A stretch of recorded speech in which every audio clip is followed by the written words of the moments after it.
விஜய் நிக்க போற தொகுதியில சீமான் அவர்கள் வந்துட்டு அவரை எதிர்த்து போட்டியிட போறாரு அப்படின்ற மாதிரி ஒரு செய்தி வந்திருக்கு. உண்மைதானா? நிஜமாலுமே அவர் வந்துட்டு எதிர்த்து போட்டியிட போறாரா? அப்படிலாம் இல்ல. அண்ணன் சீமான் அவர்கள் எந்த தொகுதியில போட்டியிடணும் அப்படின்னு கடந்த ஒரு ஆண்டுகளுக்கு முன்பாகவே அந்த தொகுதியை அவங்க தேர்வு பண்ணி அந்த தொகுதிக்கான வேலைகளை பார்த்துக்கிட்டு இருக்காங்க. அந்த தொகுதி எந்த தொகுதின்னு நம்ம சொல்ல முடியாது.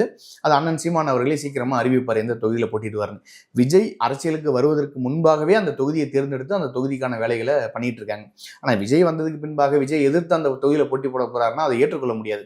ஏன்னா அண்ணன் சீமான் அவர்கள் அரசியல் ரீதியாக விஜய் அவர்களை கருத்தியல் ரீதியாக எதிர்த்தாலும், நாளைக்கு விஜய் வெற்றி பெற்றாலும் அண்ணன் சீமான் அவர்கள் மனம் வாழ்த்தும், கண்டிப்பா மகிழ்ச்சி அடைவார். ஆனா அதை விட்டுட்டு நாங்க விஜய் இங்க ஜெயிக்க கூடாது, விஜய்க்கு எதிரான இங்க வேலை பார்க்கும் அப்படின்னு நாம் தமிழர் கட்சிகள் ஒருபோதும் பண்ண மாட்டாங்க. அவங்களுடைய கருத்தியல், இவங்களுடைய கருத்தியல், கொள்கை வேறு, அவ்வளவுதான். மற்றபடி இன்னமும் அண்ணன் சீமான் அவர்கள் என்ன சொல்லியிருக்காரு, விஜய் என்னுடைய தம்பி தான், அவன் மீதான பாசம் எனக்கு தனியாக இருக்கு, ஆனா அரசியல்னு வந்துட்டா யாரா இருந்தாலும் எதிரி தான் அப்படிங்கிறதுல ரொம்ப